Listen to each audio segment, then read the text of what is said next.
बिस्मिल्लाहिर्रहमानिर्रहीम। आज मैं फिर हाजिर हुआ हूँ एक नई रेसिपी के साथ। और आज मैं बनाऊँगा आलू मटन गोश्त का सालन। और ये रेसिपी बड़ी ज़बरदस्त रेसिपी है और इंशाल्लाह ताला ये रेसिपी आपको बहुत पसंद आएगी। और इस रेसिपी को आपने एंड तक देखना है। बिस्मिल्लाहिर्रहमानिर्रहीम। अस्सलाम वालेकुम व्यूअर, मैं हूँ शेफ़ अफजाल। भैया के किचन में खुश आमदीद। आज हम बनाने जा रहे हैं आलू मटन गोश्त।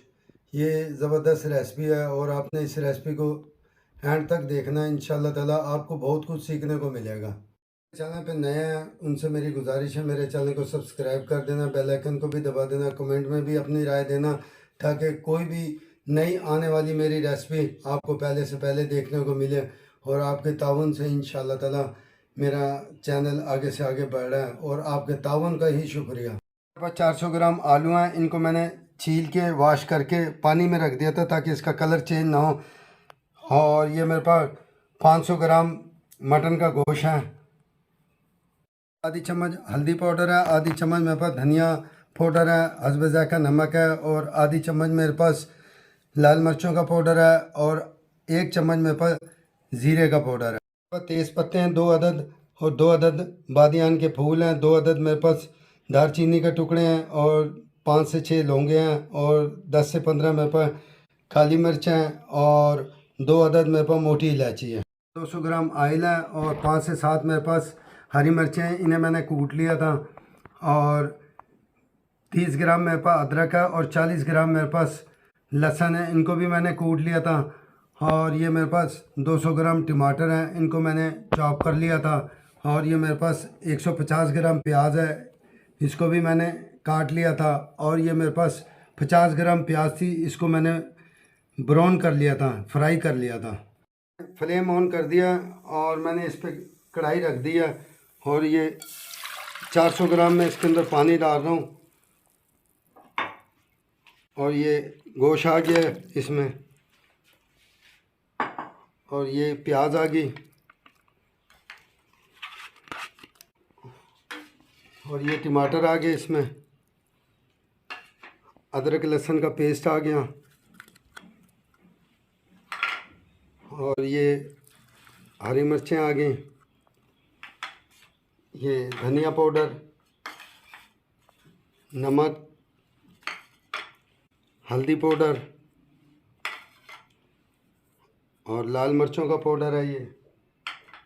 और ये ज़ीरा पाउडर है और ये मोटे जो गरम मसाला है वो मैंने ये सारा डाल दिया इसमें।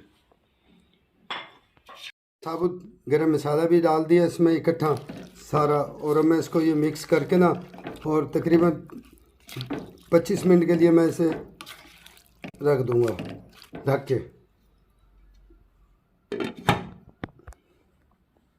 ये देखें माशाल्लाह हमारा गोश्त गल गया और पानी भी ड्राई हो गया। और अब मैं इसके अंदर ये ऑयल डाल दूँगा और अब मैं इसकी भुनाई कर लूँगा। ये देखें माशाल्लाह ज़बरदस्त खुशबू आ रही है और अब मैं इसकी भुनाई कर लूँगा। माशाल्लाह मैंने बीफ की भुनाई कर दिया और इसमें ऑयल भी छोड़ दिया। और अभी आलू चले जाएंगे इसमें। और देखें अब इसके अंदर ये मैं तकरीबन 200 ग्राम पानी डाल रहा हूँ और इसको मैं 15 मिनट के लिए पकाऊंगा ताकि ये आलू गल जाए। और मैं आलू ये गल जाएंगे तो फिर मैं इसको उतार दूंगा। ये देखें माशाल्लाह 15 मिनट के बाद हमारे आलू मटन ये तैयार हो गया गोश्त। और अब मैं फ्लेम बंद कर रहा हूँ और अब मैं इसको डिश आउट कर दूंगा।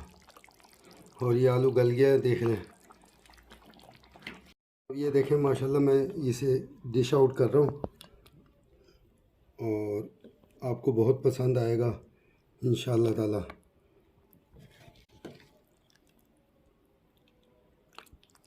देखिए माशाल्लाह मैंने इसको डिश आउट कर दिया और अब मैं इसको गार्निश करूँगा। ये थोड़ा सा गरम मसाला आ गया पिसा हुआ और आपने ये थोड़ा सा डालना है। और ये हरा धनिया आ गया इसमें।